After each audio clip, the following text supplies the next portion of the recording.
Hello, welcome back to my channel.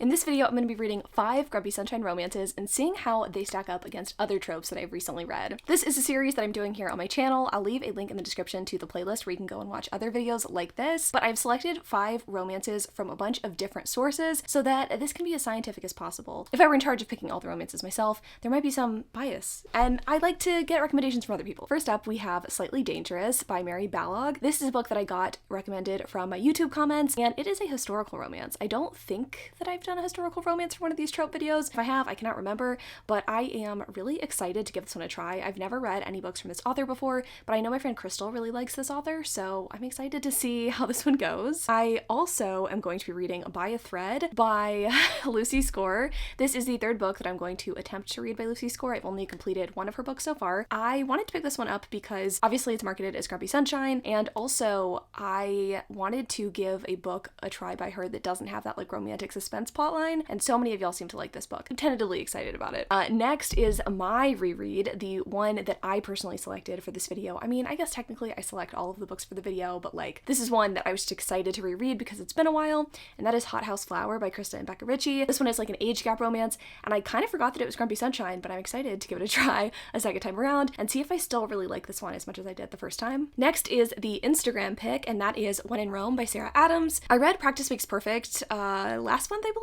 It's the 2nd book in the series and really enjoyed it. I'm finding that I actually like Sarah Adams romances even though they are closed door, so excited to give this one a try and see if I like it as much as I liked Practice Makes Perfect. And then lastly is kind of a wild card pick for me in the sense that I have not had the best luck with mafia romances lately, but it is Carnal Urges by J.T. Geisinger. I know a lot of people like this author and like this series in particular, and I got this recommendation from Jen from the Book Refuge on YouTube, so we kind of have a whole host of selections here, right? We've got like YouTube comment section, we have booktubers recommending things, we have Instagram recommending things, we have me recommending things, so excited to see how this goes and how Grumpy Sunshine stacks up to the other tropes that I've read so far. I started the first Grumpy Sunshine book for this here video. I'm 20-ish% into Carnal Urges, and you know what? Typically, I update you at the 50% mark for these books, but I was just feeling so inclined and feeling compelled because I'm enjoying the fuck out of this book, and I didn't expect to because I feel like I keep seeing this everywhere, and the reviews are kind of mixed, and I didn't know. Okay, so this is a mafia romance, and we know how I feel about mafia romances. Usually they're shitty, and this one is not.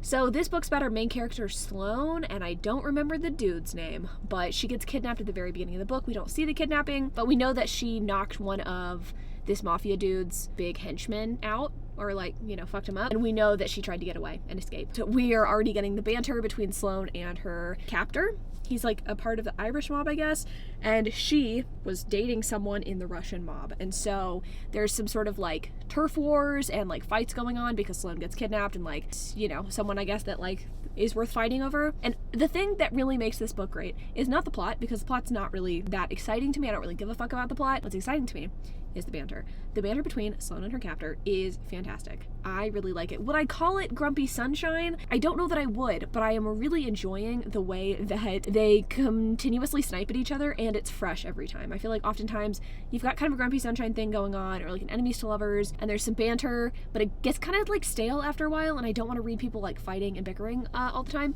but this is just, it's fucking fun. Hats off to, is it Jen from the Book Refuge for recommending this book? Because it's really fantastic. I think this one's a little tough for me though, and again in terms of the Grumpy Sunshine aspect, simply because I think that this book could just have been an enemies to lovers book and still have felt the same way, or it could have been strangers who don't know each other at all and been fine. I don't think the hero's particularly grumpy, I think is what I'm trying to say. That doesn't make this book any less exciting or compelling, so, you know, I'm not mad at it. I will update you when I'm finished, because I don't think much is going to change at that 50% mark, but I'm curious to see where things go. I'm curious to see if I get invested in the plotline if there is one. Even if there isn't, I think I'm going to be invested in this here romance, so hats off to you, Jen. This is pretty good. All right, friends, hello. It is a new day, clearly. I am all dressed up and ready to leave the house. Before I do that though, I want to tell you about Carnal Urges, kind of give you my final thoughts on it, obviously, so we can get on with the vlog. So this one's tough for me. I don't know exactly how I would rate this book because I didn't love the ending. I feel like it was a little bit all over the place, and there were some plot twists in there that I felt were a little bit, I don't want to say overdone, but a little bit ridiculous. Like, you could say that about like most elements in a mafia story, but I was just kind of struck by how ridiculous a lot of the ending of the book was. was. And I feel like the kind of steamier scenes, there were a few too many of them,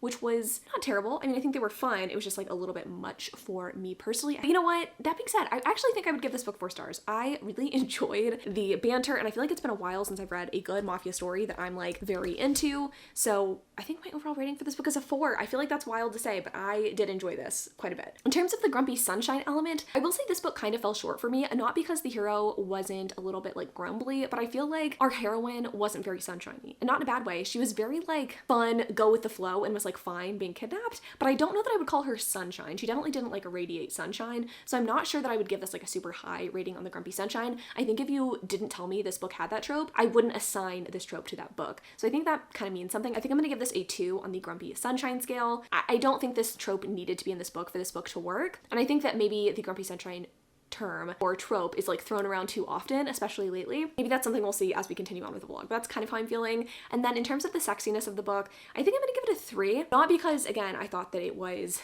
unsexy, but I didn't feel that like swoon worthy feeling. I feel like there was a little bit of a disconnect between this like tension that was building at the beginning and between the actual break in tension with the smutty scenes. Like I wanted there to be a little bit lead up there, like these two getting to know each other better. That's not to say that they didn't know each other at all, but I just wanted a little bit more. So like my overall rating for this book is a 3. I feel like that's pretty good. I feel like that's pretty solid. I would definitely recommend this one if you're looking for a mafia story that's fun and will get you out of a reading slump. Like I really feel like this book will get you out of a reading slump. So I really enjoyed it. But now I'm ready to carry on and read something else. I kind of forgot, honestly, like what books I'm reading for this video, but I think the next one I'm gonna read is When in Rome by Sarah Adams. All right, y'all, it is a new day. I actually just got back from my IVF consultation. I talk about that a little bit more in an upcoming vlog if you want to like, you know, stay tuned for that. But before I talk to y'all about my thoughts on When in Rome, I thought I would tell you a little bit about the sponsor of today's video because I put on some Ana Luisa jewelry before heading to my consultation, and I'm not gonna lie, it kind of gave me the confidence boost I needed. I felt like really cute going into this consult, and I think whenever you're going into something scared, it's nice to have like just that extra little bit of confidence. I was super excited when Ana Luisa reached out to me because all of my friends, it seems like, have ordered from Ana Luisa in the past and have had really good experiences, and that is like the #1 thing I look for whenever I am checking out a new to me brand. Do I know anyone who's tried this and can I ask them about it? All of my friends who have purchased from Ana Luisa have had great experiences. I'm happy to report that my experiences have been great as well. Ana Luisa is a jewelry company that makes beautiful everyday pieces that are long-lasting and tarnish resistant. And they're also really affordable, which is something that I personally was really looking for lately. I have a lot of pieces in my collection already that are super dainty and are really great quality, but cost a lot of money. And so when I was looking to get some new pieces to add to my collection, I knew I didn't want to like break the bank with adding new things, especially because I've been looking for like some chunkier jewelry pieces to add, and Ana Luisa totally solved that problem for me. Their pieces hold up really well to sweat and humidity. I wanted to give these pieces like the full test, the full Chandler stamp of approval by taking them to Florida with me. I went on a vacation with my little sister to Florida. It was so muggy. It was like 100% humidity for all 7 days that we were there, and I wore these pieces most days and they still look fantastic, which is really impressive. I feel like, I don't know if it's my skin, my body chemistry, or what, but I feel like oftentimes whenever I buy jewelry, especially jewelry that is not like solid gold, I feel like it tends to tarnish very quickly on me, but I have not had that problem with Ana Luisa jewelry. And I love that if for some reason a piece like did tarnish on me or just something happened to it, all of the pieces have a 2-year warranty, so you can reach out to Ana Luisa if something like doesn't work out, which is so great. Plus, Ana Luisa is carbon neutral and climate neutral certified, offsetting 100% of their carbon footprint, which is something that really attracted me to the brand. So the 3 pieces that I got that I am wearing today and have been wearing pretty much nonstop for the past couple of weeks are the Drew cuff, which is this absolutely stunning gold cuff with a hinge to make it really easy to get on and off. I feel like I never wear bracelets, mostly because they are so challenging to get on and off. This one is just a cuff, but it also doesn't slide around, which is amazing. It's like the perfect cuff. Goes with so many different outfits and looks. The necklace that I'm wearing is the Kenzie Mother of Pearl necklace. It is absolutely stunning up close, and it is on a beautiful satellite chain to just add a little bit of extra detail. This is a piece that I think would look really good layered with a bunch of stuff as well, either from Ana Luisa or from stuff you already have in your collection. And then I think my favorite piece of all 3 are these earrings. These are the Paris earring, and they are absolutely perfect for what I was looking for. This specific style is a style that I've wanted to add to my collection for a while, but it seems like everywhere I looked, the prices were just so high. I feel like these were such a reasonable price. They're really nice weight. They don't feel flimsy, but they also don't feel too heavy. They are just the perfect amount of like chunky, but also not too large. I love these earrings. I've been wearing these specifically like every single day. I just absolutely love them. And if you want to match with me or you want to check out any of the other gorgeous pieces on Ana Luisa's website, I will leave a link in the description down below and use code Chandler20 to save 20%. Thanks again to Ana Luisa for sponsoring this portion of today's video. Now let's go ahead and talk about When in Rome by Sarah Adams. So I'm about 50% into this book and I am liking it. I think this one definitely falls into the grumpy sunshine category, though I am having kind of the same issue with this book that I did with Carnal Urges, in that I feel like the heroine is definitely not that sunshiny. She is definitely sweet in this book and I think she's sort of optimistic, but I wouldn't call her like classic sunshine character, though the hero in this book again is very grumpy. So this book follows our main character, Ray / Amelia. She is a famous pop star. Ray is her stage name, Amelia is her like real name. She is trying to kind of escape her life. She is just kind of burnt out on her work. She doesn't totally love what she does anymore, I don't think. She doesn't want to go on this big world tour and she is like avoiding the press before her tour. And to evade all of these responsibilities that she has, Amelia decides she's going to go to Rome, Kentucky after watching Roman Holiday with Audrey Hepburn. She's like, where's the closest Rome? So she goes to Rome, Kentucky, and her car breaks down in front of this guy named Noah's house. Noah has his own pie shop in Rome and he has a bunch of meddling little sisters. He also just has a bit of a grumpy attitude. He doesn't really want to help Ray / Amelia at the beginning of the story, but as time carries on, they both kind of develop a little bit of a friendship. The scene that I just read, y'all, was absolute perfection and it's something I don't think I've ever seen in a romance before. We have our hero drunk and then be the one who does the like really sweet, tender confessions, and I feel like every once in a while I'll see a drunk hero in a book confess his love or whatever, but it's never as like cutesy and romantic as it was in this book. I don't think he says that he loves the heroine. It's a little early for that in a Sarah Adams book, however, just hearing the way that he truly feels about her after kind of grumbling and pretending that he doesn't have like, you know, any feelings for her, it was really sweet. But yeah, so far I'm really enjoying this book. It is pretty cute. It feels like a typical Sarah Adams read. It feels a little bit less cutesy, I would say, than Practice Makes Perfect, the second book in this series, but if you like Sarah Adams, I feel like you'll probably like this book. And again, it's like, it's feeling grumpy sunshine, more so than the last book. Wish maybe the heroine was like a little bit more upbeat, though given her life circumstances, it doesn't surprise me she is the way she is. So overall, having a good time. I'm gonna go ahead and finish this one, and then I'm going to get deeper into By Thread. I actually started that last night, and I will say it's better so far than the other two Lucy Score books I've read, which is really all I can ask for. So anyway, I will get back to y'all in a bit. All right, y'all. I'm struggling tonight. Our AC is kind of malfunctioning, and that's really the last thing you want to be happening when it is 100+ degrees outside in Texas. So pray for us that it gets resolved quickly because I am sweaty. But I did finish When in Rome, so we can talk about that. I liked this book. I thought it was cute. This is like one of those books that wasn't like perfect for me. I feel like I like something that is a little meatier, but I do think that if you're looking for like a really charming little small town romance, this one could really fit the bill. I really liked the relationship that unfolded between Noah and Amelia. I do think ultimately that she was sunshiny. I was like on the fence in that last clip, kind of up to the 50% mark, if I felt like this was a true grumpy sunshine romance, because again, I just feel like something I'm going to be noticing is that a lot of these heroines are not actually that like bright and cheery. And I wonder if that's just like a me problem, because I certainly don't want the heroines to be like manic pixie dream girl, like super excitable, quirky. But I also, if it's going to be grumpy sunshine, you need the sunshine, right? It can't just be like guy who is mean and then like woman existing. I just don't think that's like the most compelling. But I do think that our heroine, she really had a good heart, and the way that she treated other people I think made her sunshiny in my eyes. And I don't know, I just feel like while this wasn't again the most complex or like meaty, I stop saying meaty, that's a gross word, complex, it wasn't the most complex romance ever, it was just really fun, and I felt the chemistry between these two, which is something that can't be said for the next book that I'm going to be talking about, that I am going to DNF. Ooh, a DNF.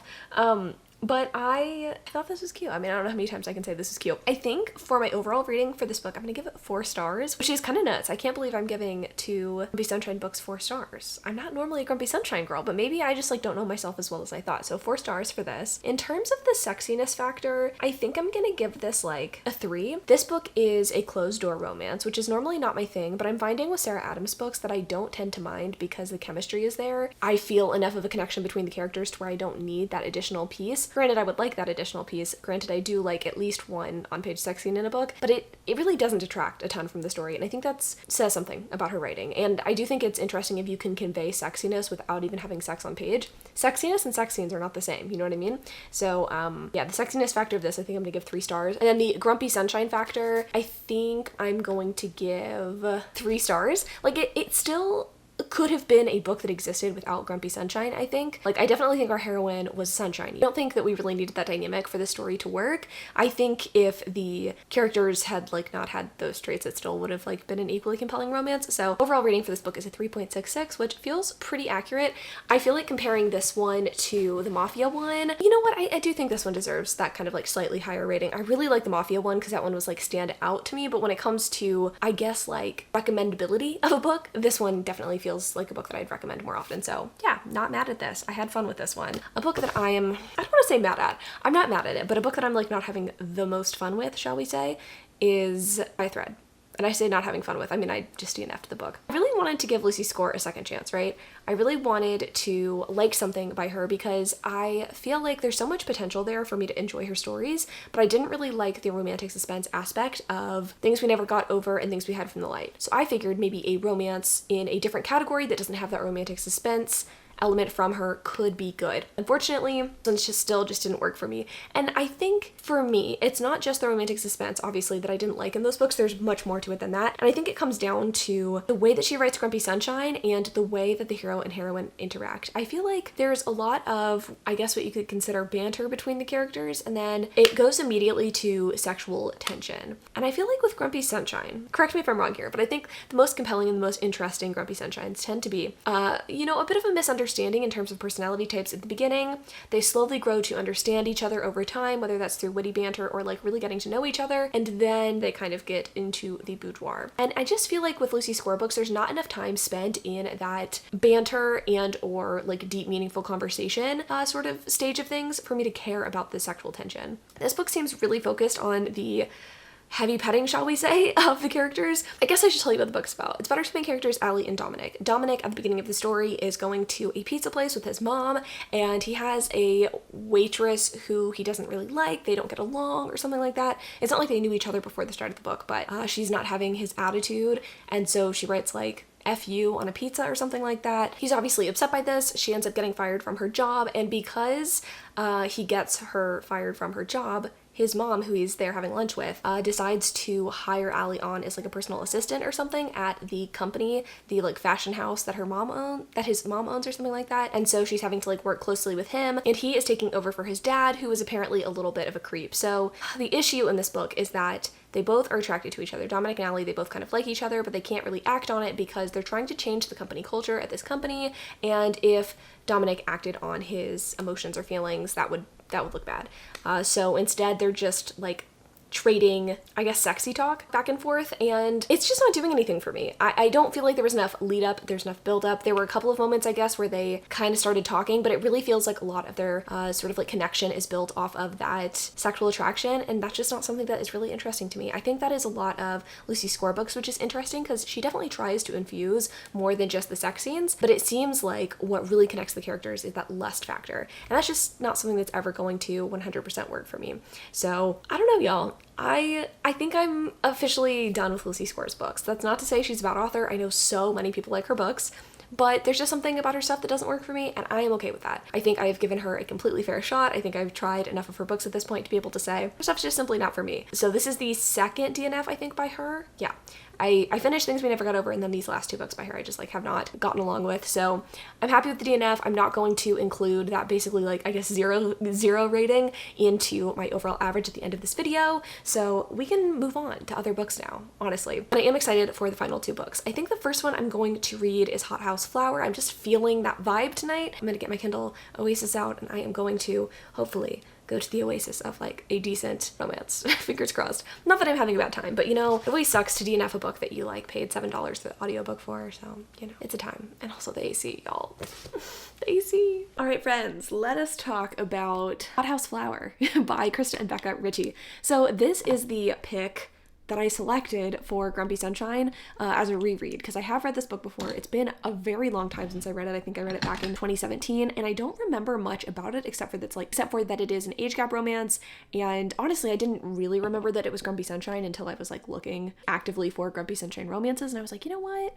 I think it's time. I think it's time for a reread. And so far, I am liking it, though I will say it's not as good as I remember, and not in like a this book sucks sort of way, but for some reason I thought this was going to be more like well-rounded writing wise. Let me see if I can like figure out exactly how to share what I'm feeling. So you open up this book and it's about our two main characters, Daisy and Reich. If you don't know anything about this series, it's about three sisters who are basically like heiresses to a Coca-Cola type company, and they have really wild lives, I guess. One of them is a sex addict, and she kind of gets in the news for this, I guess, and kind of makes her other sisters get in the limelight as well. The oldest sister, Rose, is like a valedictorian type, like very Blair Waldorf-y, and she has her own series or whatever, her own couple of books. And then Daisy is the youngest sister who we're reading about, and she is a model, and she's the one that like has the most contact with their parents. I don't think they get along very well with their parents, but she has the most to do with her mom, and her mom has like kind of forced her to be a model. It's kind of giving like Gigi and Yolanda Hadid vibes, like, oh, you're not skinny enough, kind of, you know, toxicity. So Daisy's 18, I think Reich is like 25, and I don't really understand how their friendship like really came to be. Reich is related to, he's the brother of Lauren, who is the boyfriend / fiance of the sex addicted girl. So like, I don't know. I can't remember really the context of the other books and like why Reich comes into the picture, but I know Reich and Lauren didn't really know each other for most of their lives. Now they do. And so their relationship's kind of part of the book, like their, you know, the fact that they're brothers. And then also Daisy kind of trying to figure out her life and kind of what she wants for herself, because she's not sure she wants to be a model, but her mom's like forcing her to do it. And over the past like 50%, we've seen her kind of push back against that and also kind of go through some traumatic stuff along the way. I think what's interesting to me is that there is a lot of backstory for these books, and I feel like there is attempts made with the sort of like emotional aspects of the book, but I am not like sold surprisingly on the emotional part of the book. I think because everything just feels so surface level, it seems like what these authors are trying to get you to do is to really feel the palpable sexual chemistry between characters. And it's not that I don't remember that. Like, I knew these books were smutty, but I guess I just remembered them being like really juicy if you're into that kind of like celebrity lifestyle, Kardashians-esque kind of story. I remember that aspect, and I remember like there being some emotional beats, and like reading it now, it's interesting like what you pick up on versus don't. So I don't know. I'm torn because I like Daisy's character. I think she is someone who's pretty relatable. I think at one time or another, a lot of us have been in situations where other people are trying to get us to do things that we don't want to do. Daisy's also dealing with like insomnia, which has kind of been bad for her because, you know, sleep's important. And she's also like traumatized. That's like part of the reason she has insomnia. So I don't know. I really feel for her. Reich is who I'm not entirely sold on. He definitely is grumpy, and I think she definitely is sunshiny. So I do think that this book feels grumpy sunshine to me. But I feel like Reich is a little bit all over the place in terms of his emotions and like how he feels about Daisy. He's obviously attracted to her, but he doesn't feel like he can pursue her because of the age gap, and also because his brother and his friend Connor are like, you know, you can't date Daisy, whatever. But for someone who really doesn't care about what other people think, it's just interesting that Reich would care enough and that he would push away Daisy, who's obviously attracted to him and who he is also attracted to. I think maybe I just have a challenging time with certain conflicts, like other people trying to tell you can't date someone. To me, that is not my ideal conflict. I think I'm gonna need a little bit more there. I think it needs to be you yourself feeling like there's a reason, and I don't think either of them agree with the reasons that they're apart. So I don't know. I'm having an interesting time with this book. I'm surprised at how quickly I did feel like I wanted these two to get together, and how quickly I was like, oh yeah, like I definitely am invested in the smuttiness. I mean, I guess that's good because, like, you know, that is what the authors are, I think, trying to get you to take away, is like the smutty feelings. But yeah, for I would say kind of a lack of relationship development on page, at least, I'm still invested in kind of the smuttiness. And I think like that's what I am trying to lean into a little bit when reading this particular book. It's like, it's telling you pretty upfront what it's going to be and how you should be engaging with it. And so I'm trying to just like go with the flow and not demand that this be, you know, the most emotional book ever. Even though y'all know I like emotional romances, I do try to read the room or read the romance and like figure out what it's trying to accomplish. And in this one, I think, you know, it's mostly trying to accomplish like that like fun sexual tension and the drama. The only thing that I'm really not vibing with is the damsel in distress kind of like subplot line that's going on. I know Daisy's trying to figure out her life. I know that she's like pretty young, so we can't expect her to be able to fend for herself in every situation, but there have just been so many times where she needs someone else to protect her. And if you really like a damsel in distress and you like an alpha hero, maybe this is going to work for you.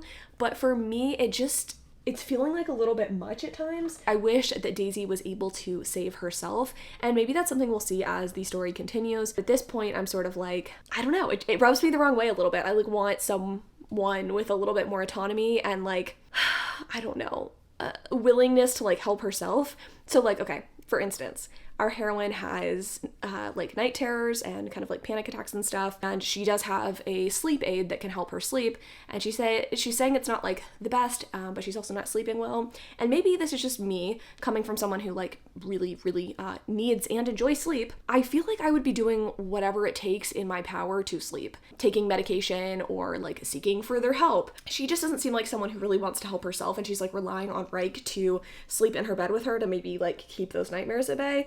And it's not like wrong to seek comfort, but also seek some medical attention, girlfriend. Seems like you need it. So I don't know. That's the one thing that's kind of annoying me. In the scene that I just read, Daisy gets herself into a pretty scary situation. I don't think it wasn't her fault. I'm not trying to blame her for her situation, but something happens to her physically. She's in the hospital and Reich's supposed to take care of her. And I'm just like, we've already had a scene like this. Like she wasn't in the hospital before this scene, but she does have another situation where she like needs to be saved by him. And I'm like, save yourself, girly, save yourself. So I don't know. I've definitely been rambling for too long, but it's interesting to revisit old faves. I feel like I always have more to say about books that I liked in the past and I'm rereading. And I like this series because it gives me the opportunity to revisit books and kind of talk about them in the context of like tropes and just like changing thoughts and feelings. So overall, it's very interesting. It's definitely a page turner, and I'm excited to see kind of where things go. The only unfortunate thing, I guess, is that this couple story is not done in this book. They have another book after this one. And honestly, I cannot remember for the life of me if I actually have read that one.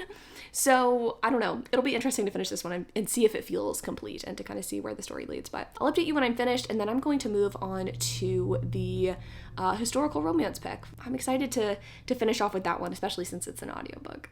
All right, so I finished Hot House Flower, and I think I'm going to give it 3 stars. I initially gave this book 4 stars, so I guess even 2016 Chan didn't think this was a 5-star read, so I don't feel bad about adjusting my rating. I feel like I was probably just really excited about reading a smutty new adult kind of story at the time that I rated it a 4-star, and maybe I was already caught up in the series. I don't know. This is the second book in the Calloway Sisters series, though it is the first book about Daisy and Reich. I think the reason this is 3 stars, not 4 stars for me, is because there was just way too much emphasis on the other characters in this world, and I think if you are really invested in the overall world, you would be excited about that, but it doesn't really work great as a standalone because I don't care that much about the other characters. I think Lily and Lo took way too much away from Reich and Daisy's story. I also think Rose and Connor were pretty annoying too, and I like them in their own books. I just think each couple should have more romantic time spent in their own book, you know what I mean? So yeah, 3 stars for my overall rating, but I will say the sexiness for me is definitely a 4-star. I think this book was probably the one that I was most invested in,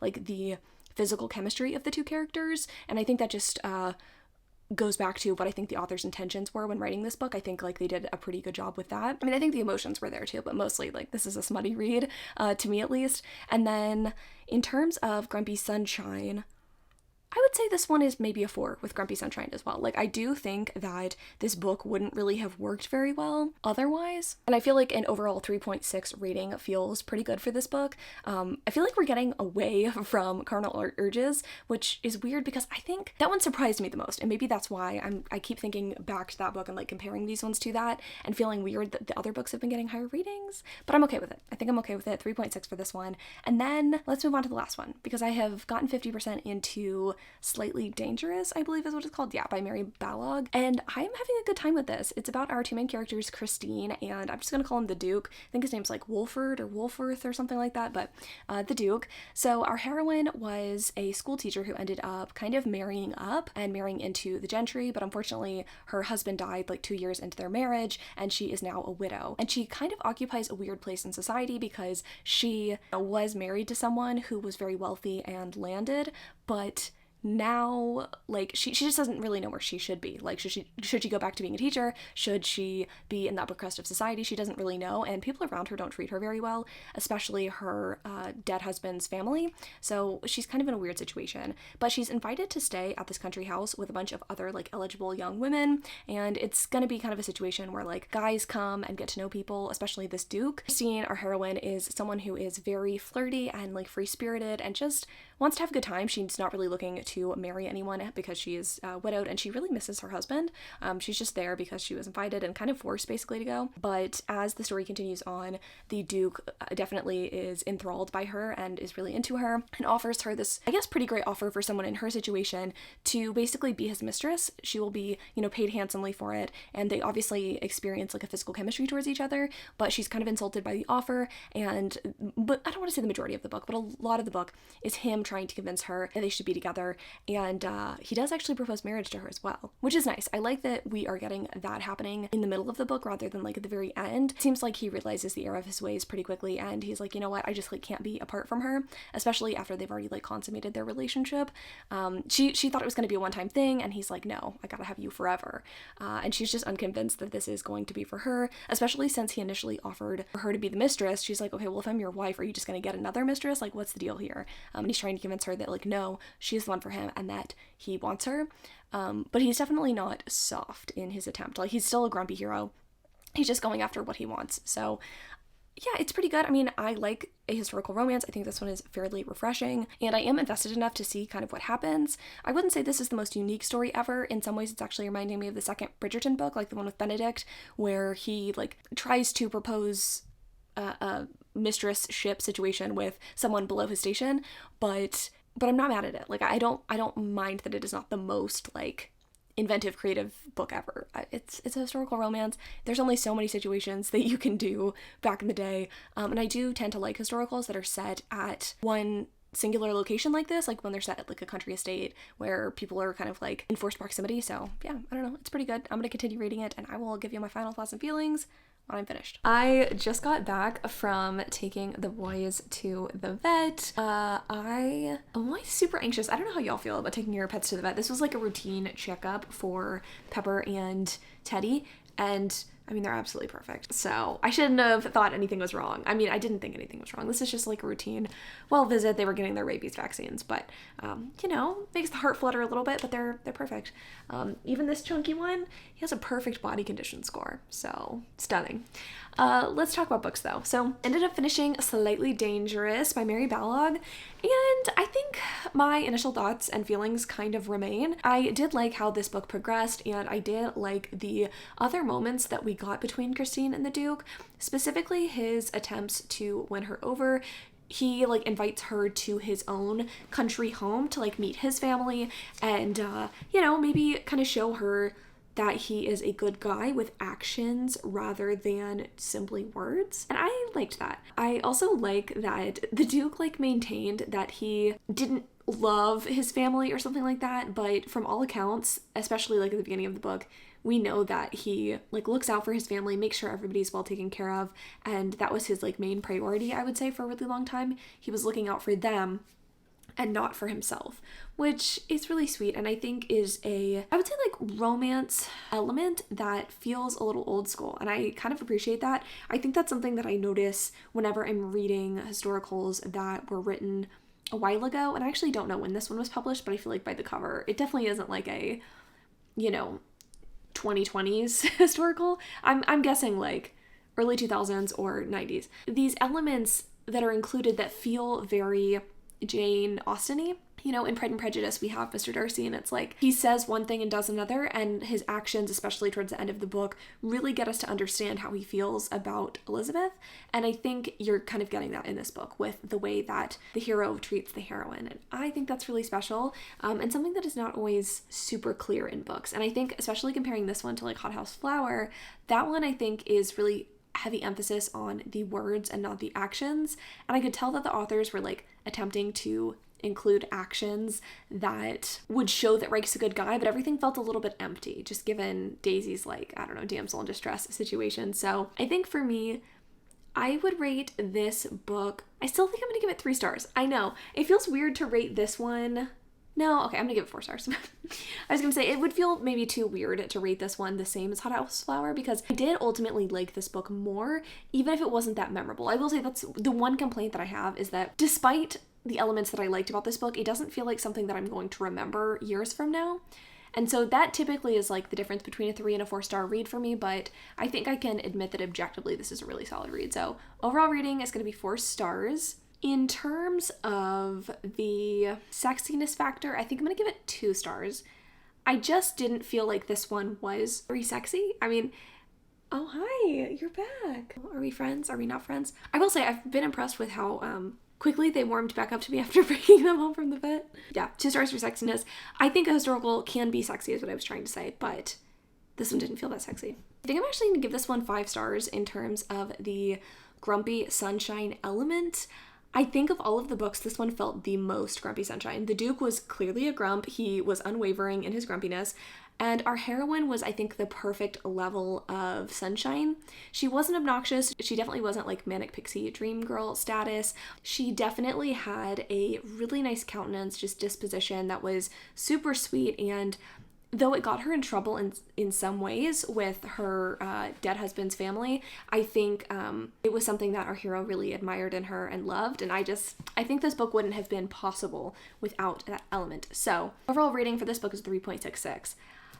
I feel like we're just rolling in 3.66s here. This was a really highly rated video. The overall rating is a 3.495. And now we can go ahead and look at the other ratings for these videos. I feel like I always flash them on the screen, but I never really like talk through them and compare. So I thought we could do that for this video because now we are like 5 videos into this trope series, which is incredible. Enemies to Lovers got a 3.05. Fake Dating got a 3.22. Friends to Lovers got a 2.66. Second Chance Romance at a 3.99, and Grumpy Sunshine at 3.45. So looking at this, I really think that my expectations on tropes have been different than what I expected. Thinking honestly that Friends to Lovers was going to be so highly rated, but I think in that video we kind of determined that Friends to Lovers is a really tricky trope to pull off, but it does seem like overall these tropes are I guess kind of going the way that I thought. Besides the Friends to Lovers, I think Second Chance Romance really is one of my favorite tropes because I think it sometimes incorporates that element of mutual pining, which I'll know that I love and live for. So yeah, I don't know. I can't believe we've done 5 of these videos already. I have no idea, honestly, what to do for the next one. I say that. I actually might have already planned it. Let's double check. Forced proximity. If you have any delightful forced proximity recommendations, please let me know in the comments down below. I'd absolutely love to know. This is a trope that I'm pretty sure that I really, really enjoy, and it's a trope that I don't think I seek out. It seems like an accessory trope, you know, in some ways. So if you have any like very solid forced proximity recommendations, leave them in the comments down below. Very excited to do this trope next. Before I head out, just wanted to remind you again that if you use code Chandler20 at Anna Louisa's website in the description down below, you can save 20%. But thank you so much for watching this video. I love y'all so much, and until next time.